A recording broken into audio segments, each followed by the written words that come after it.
मंडळ पोलिसांनी मोठी कामगिरी केली आणि जवळपास 2 कोटीचा ट्रक आणि परदेशी नागरिकांना अटक केली। मानपाडा पोलीस स्टेशनच्या अंतर्गत पूर्ण आपली सिनियर पी आणि त्यांच्या सर्व टीमने ही अतिशय चांगली अशी कामगिरी केलेली आहे।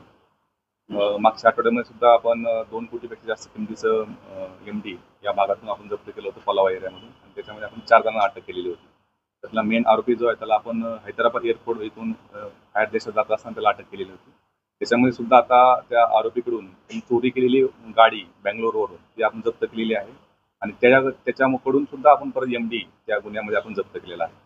आणि दुसरी मोठी जी कारवाई केलेली आहे काल रात्री आपले पोलीस स्टेशनचे सिनियर PI नंतर PI गुंड, PI चोपडे, API सागर चव्हाण, API कुंभार आणि सर्व आमचे DBचं पथक यांना त्या प्रकारे माहिती मिळाली की एक परदेशी नागरिक निळजे भागामध्ये MD विकण्याकरता येत आहे आणि सापळा रचला असता आपल्या त्या ठिकाणी तो परदेशी नागरिक आणि त्याच्याकडे 2 कोटीपेक्षा जास्त त्यामध्ये टोटल 1500 ग्रॅमपेक्षा जास्त MD त्याच्यामुळे आपण हस्तगत केलेला आहे। त्याची किंमत आंतरराष्ट्रीय मार्केटमध्ये 2 कोटीपेक्षाही जास्त आहे आणि त्याचं नाव जे आहे तो आहे ईसा बकायोका वय 36।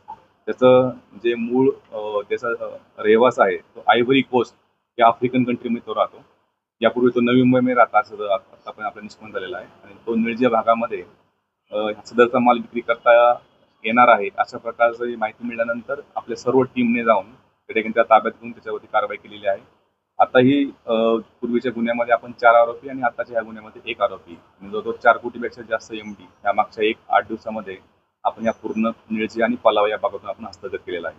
सदरची कामगिरी जी आहे आमचे माननीय CP sir Ashutosh Dungre sir, joint CP sir, additional CP sir यांच्या सर्वांच्या मार्गदर्शनाखाली केलेली आहे आणि याच्यामध्ये जे आमचे कर्मचारी जे आहेत पोलीस हवालदार पाटील, पोलीस हवालदार माळी, पोलीस हवालदार राठोड, पोलीस शिपाई आढे, पोलीस शिपाई गरुड, पोलीस शिपाई झांजुर्णे आणि पोलीस शिपाई चौधर या सर्व टीमने आणि सिनियर PI संदीपान शिंदे यांच्या मार्गदर्शनाखाली नेतृत्वाखाली ही अतिशय उत्कृष्ट अशी कामगिरी मानपाडा पोलीस स्टेशन केलेली आहे। सदरच्यामध्ये अजूनही आपण हा सदरचा माल कोणत्या ठिकाणी आणला होता, त्या कोणत्या ठिकाणी मॅन्युफॅक्चर केलेला होता याबाबतचा तपास सुरू आहे। निश्चित त्याच्यामध्ये इतरही आरोपी त्यावर निष्पन्न होऊ शकतात। त्याचप्रमाणे हा सगळा सप्लाय जो आहे आपल्याकडे जो आतापर्यंत माल मिळत आहे तो कुठून येतो, कशा प्रकारे या ठिकाणी त्याचं डिलिंग केलं जातं याबद्दलचा आमचा तपास सुरू आहे। अल्पावधीतच लोकप्रिय झालेला भारताचा बुलंद आवाज आपला Bharat channel subscribe, share, like आणि कमेंट्स करायला विसरू नका।